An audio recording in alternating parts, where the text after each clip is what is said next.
Hey, good morning. Well, I got my green on, and my heart's going today. So, see Ariel, green hat with my little Spartan thing on to remind me about my Spartan roots. My little neon green to be bright and exciting today. All of you should consider yourself lucky. I sincerely considered doing this from my bed today. I was a little lazy bones and thought, man, it'd be nice to sleep in and do this today. But I spared you that embarrassment. Of course, I did do a shower with you guys, so, something may be coming soon. I don't know. So I'm sitting on the steps of what used to be called the Ocean Patio Restaurant. With so much thoughtfulness going into yesterday's coaches session when we talked about things that we had gotten out of this and things we wanted to impart to you. And I was sitting last night and I was saying, boy, what am I going to do tomorrow? On this very approach here, I watched Hurricane Donna break waves right in front of me, 4-foot cap waves, when I was 5-6 years old. I watched my mom have a heart attack in this restaurant when I was 15, and I had to go work the grill by myself for the first time without my mom around while they took her to the hospital. It was an emotional time. There's growing pains. Those of you who like sunbathing, you probably remember a product called Hawaiian Tropic. Ron Rice, the developer of Hawaiian Tropic, used to come every morning, and he would open these umbrellas behind me. It's sort of different now. Open the umbrella. See, no trespassing. So I couldn't sit. I was going to sit right up there. We had tables out there, and Ron would come every morning. He was a lifeguard next door at the Riviera Beach Motel, and he would open the umbrellas and put them out for my mother and her chairs for a poached egg, cinnamon toast, and a glass of orange juice. And at night he would come and do it, and he would receive in return that at that time he would receive a hamburger, French fries, and a Coke.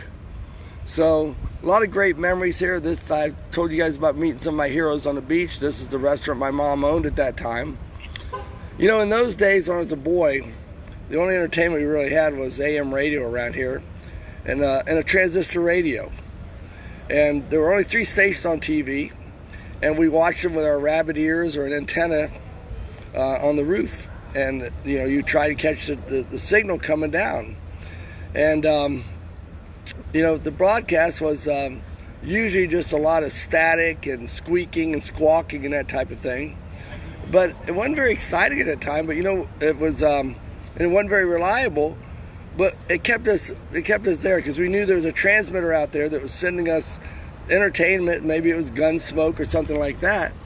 So I thought, when you hit that transmitter and you got to hear what you were wanting to listen for, the music on the radio or the TV show, it was glorious, man. It was when you were on the right frequency, it was just glorious. So, as I sat last night at 29 days, knowing we're going into the 30th day of this program, I was in my gratitude journal last night. I was reflecting on things like gratitude for comfort, good health, family, love, opportunity, progress, faith, and passion.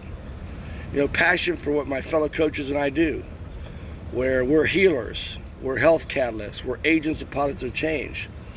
However, if you aren't tuned in to our transmission, most likely you've only got a lot of squeaking and squawking out of this and static.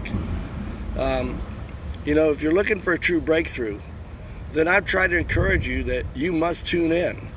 We've got 25 days of this thing left. So there's some various reasons that you probably became a part of this program and you were attracted to it. Maybe at first it was because of diet and nutrition, because you said, well, I'm going to be home, I at least should eat healthy. And my trainer sent me this so I could have some at-home exercise. Well, those are all good reasons, but I think by now this is a much more complete program. I've said several times, this program is not only a scientific program, it's a theological, it's a physiological, it's a psychological proven program. And there's components to it that make it even better when you do it correctly and you impart all those things. We've talked a lot this week about change, and we've talked about the tools for making your mindset be changed and you stepping into something. Well, James Allen, seeing we have diet as a background there, James Allen in the book As a Man Thinketh said, change a diet will not help a person who will not change his thoughts. When a person makes his thoughts pure, he no longer desires impure foods. And I've been in the fitness industry for a long time. I think it's a shame that obesity has become such a major problem and such a baseline. Think about all the people who are at higher risk of COVID-19 because they're obese, and it leads to other problems. So we in the Be Better group, we tend to not talk about just weight loss. We talk about balancing the system, the maladaptive system. But I had some thoughts for us today that it's I've been there, and the US, CDC and the disease control group, they tell us about how weight loss will fail for most people, and despite it's an epidemic, we still fail at it, right? Well, even sadder is that virtually 100% of the people who fail won't know the real reason why they failed. Many times they blame the diet they chose or the circumstance they had in their life or the lack of willpower, and it goes on and on. But the real reason is the only reason they weren't able to succeed was because they didn't change their thoughts. Their thoughts were about themselves, were still about the food they eat. They didn't change their lifestyle habits. This is what we've talked about a great deal over the last several weeks. And why, when we're exercise people, specialists at the first sight, do you think that that's so important to us? Because as Tony and I and many of the coaches have reflected back, seeing yourself succeed is about the thought process.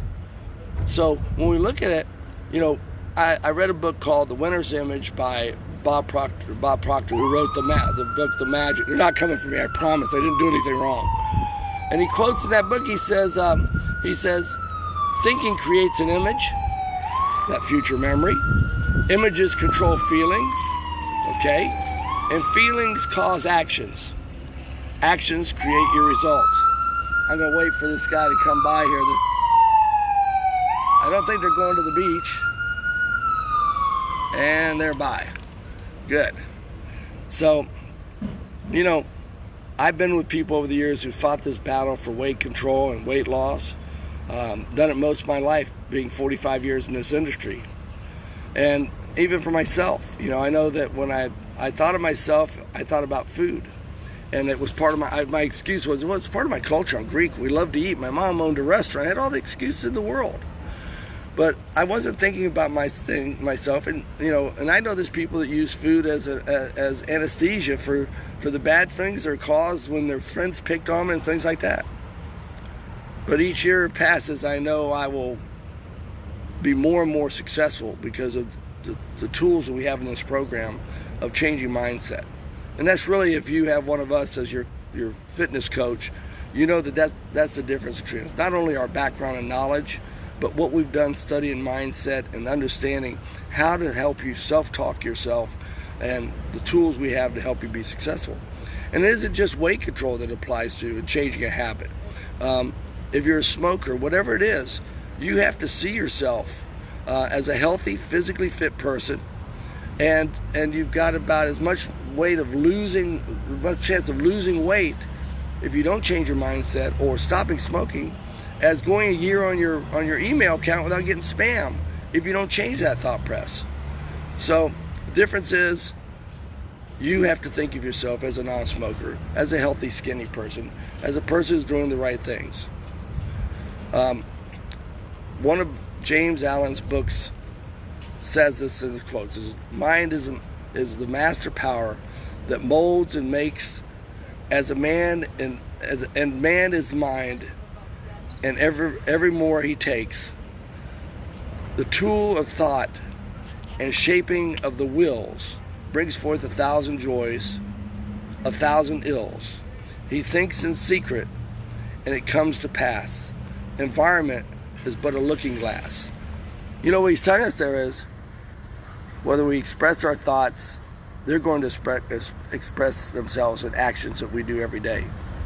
So today, I hope that you are wonderful, grateful, and changing that mindset through the Tasso tool or whatever tool you're using, so that you too can enjoy the benefits of being healthy.